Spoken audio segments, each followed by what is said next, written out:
السلام علیکم دوستو. ایک خاتون ڈاکٹر ذاکر نائک کے بیانات کے حوالے لے کر آئی اور اس نے چیلنج کر دیا کہ آپ نے جو بیانات دیے ہیں ان میں آپ جو بات کرتے ہیں ان کا بائبل کی ہی آیات سے جواب دینے آئی ہوں. اس کی ڈاکٹر ذاکر نائک سے جو گفتگو ہوئی اس کا ہندی اور اردو ترجمہ لے کر ہم آپ کی خدمت میں حاضر ہوئے اور انہی کی زبانی آپ کو سناتے ہیں. ناظرین، میری نام کی خاتون نے مائک پر آ کر کہا کہ میرا سوال آپ سے آپ کے ہی بیانات سے متعلق ہے. آپ کہتے ہیں کہ بائبل میں کہیں نہیں لکھا کہ جیزس خدا کے بیٹے ہیں، لیکن میں یہاں 2 آیات ڈھونڈ کر لائی ہوں. آپ کے علم میں اضافے کے لیے یہ 2 آیات لائی ہوں. میتھیو کی کتاب کے چیپٹر 3 میں لکھا ہوا ہے کہ جنت سے آواز آئی کہ یہ میرا بیٹا ہے اور میں اس سے خوش ہوں.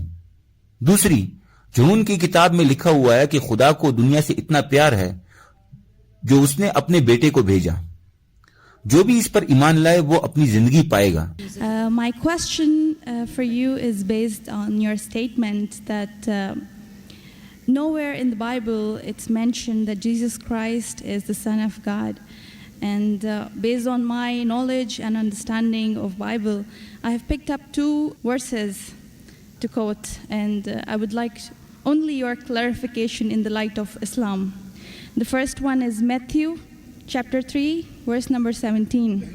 And lo, a voice from heaven saying, "This is my beloved Son, in whom I am well pleased." The second is John chapter 3, verse number 16. For God so loved the world that he gave his only begotten Son. So whosoever shall believe in him shall not die but have everlasting life. That's right. اس کے جواب میں doctor Zakir Naik صاحب mic پر آئے اور کہا کہ میں نے ایسا کبھی نہیں کہا کہ بائبل میں یہ نہیں لکھا ہے. میں کہتا ہوں کہ جیزس نے خود کبھی نہیں کہا کہ میں خدا کا بیٹا ہوں.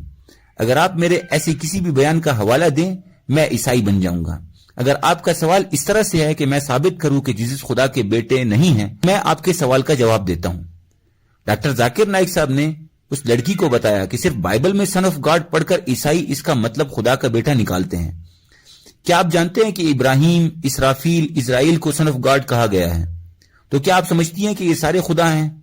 رومن کی کتاب میں لکھا ہے کہ جو خدا کے بتائے راستے پر چلتے ہیں وہ سن آف گاڈ ہیں. اگر اسی طرح سے دیکھیں تو جیزس واقعی سب سے پسندیدہ سن آف گاڈ ہے. مطلب انہوں نے خدا کے بتائے احکامات کی پیروی کی. یہ آپ کے میتھیو کی کتاب کے حوالے کے جواب ہے. خاتون کے بیان کی گئی دوسری آیت کے جواب میں ڈاکٹر ذاکر نائک صاحب نے اس خاتون سے پوچھا کہ آپ مجھے بتائیں بیگاٹن سن کا کیا مطلب ہے؟ تو خاتون نے جواب دیا کہ لوگوں کو دیا ہوا.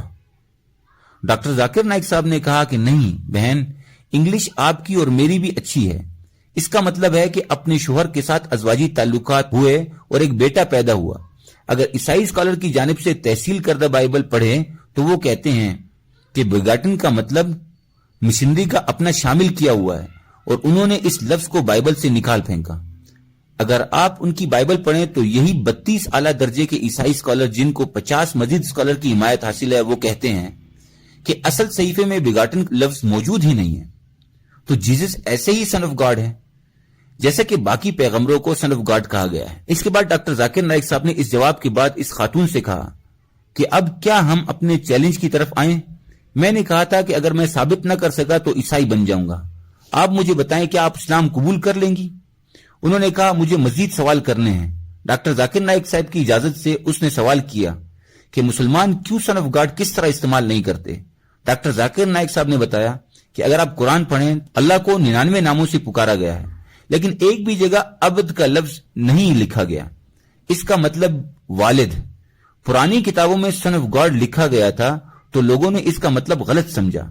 ایک مثال دیتے ہوئے ڈاکٹر ذاکر نائک صاحب نے بتایا کہ اگر میں کہوں کہ بیٹا تم نے اچھا کام کیا تو میں خوش ہوں گا، مجھ سے شفقت سے بات کر رہے ہیں. لیکن اگر میں کہوں کہ تم نے اچھا کام کیا بیگاٹن سن یعنی پیدا کیے ہوئے بیٹے، تو وہ میرے منہ پر مکہ مار دے گا. اس کا مطلب یہ ہے کہ میں اس کی ماں کو برا کہہ رہا ہوں. تو اس کنفیوژن کو ختم کرنے کے لیے قرآن میں سن کا لفظ استعمال نہیں کیا گیا، اس لیے ہم سن آف گاڈ کا لفظ استعمال نہیں کرتے. People have misunderstood the meaning of son of God. They started thinking to be begotten son. For example, if I tell, young son, beta tumne acha sawal pucha. Son, you have asked a very good question. If a son asked a question of the age of 10, son, you have asked a very good question. But if I say, you begotten son, you have asked a very good question, he may punch me. He'll not say, oh, Zakir is elderly. He may punch me. That means I'm abusing his mother. If I say my begotten son, he'll get angry. I'm insinuating that I had sex with his mother. So son is innocent word. Begotten son is not innocent. Same way, the son is a very good word, but people started misunderstanding. So to remove this confusion, that's the reason the Quran does not use the word father